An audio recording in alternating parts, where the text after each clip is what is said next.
Hello and welcome to Thought for July the 4th. Our readings are 1 Samuel chapter 16, Isaiah chapter 60 and Matthew chapter 5. And our thought is, in its time I will hasten it. We have a remarkable chapter in Isaiah today.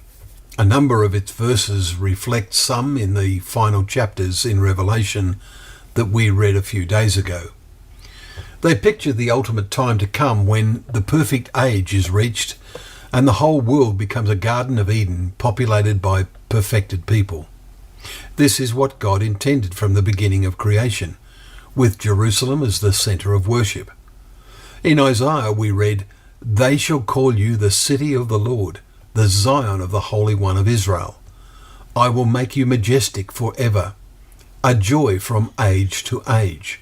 Chapter 60, verses 14 and 15. Verse 19 also anticipates what is portrayed in Revelation 21, verses 22 to 27. "The sun shall no more be your light by day, nor for brightness shall the moon give you light, but the Lord will be your everlasting light." Isaiah's chapter ends with the words, "I am the Lord, in its time I will hasten it." This is reflected in the use of the word quickly in Revelation. It occurs 3 times in the last chapter.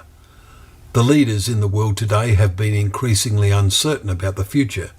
Many nations are in trouble. The physical nature of the earth is equally worrying them. Climate change cannot be halted. But in particular, and this is what they are not concerned about, the spiritual darkness has become intense. Note the second verse of our Isaiah chapter. "Behold, darkness shall cover the earth, and thick darkness the peoples, but the Lord will arise." In Matthew's Gospel we read the remarkable 5th chapter. But note first that Jesus is not teaching the great crowds that follow him. Last verse in chapter 4, "But seeing the crowds, he went up on the mountain, and when he sat down, his disciples came to him. And he opened his mouth and taught them." Verses 1 and 2. All of us who believe we are genuine disciples, or aim to be, must see this teaching as personally addressed to us. "Blessed are the meek," that is the gentle, "for they shall inherit the earth," not heaven. "Blessed are those who hunger and thirst for righteousness, for they shall be satisfied. Blessed are the merciful, for they shall receive mercy. Blessed are the pure in heart, for they shall see God." Verses 5 and 8 to 8. The Greek word for pure is elsewhere in Matthew translated as clean. Chapter 23, verse 26, and chapter 27, verse 59. Are you cleansing your heart? Read Ephesians chapter 5, verse 26.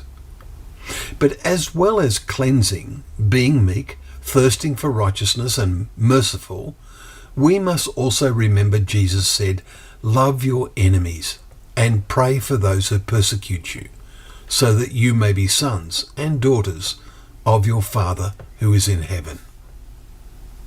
Well, thank you once again for joining us for Thought for the Day, where together we can open up the pages of God's Word, knowing that Word to be a lamp to our feet and a light to our path.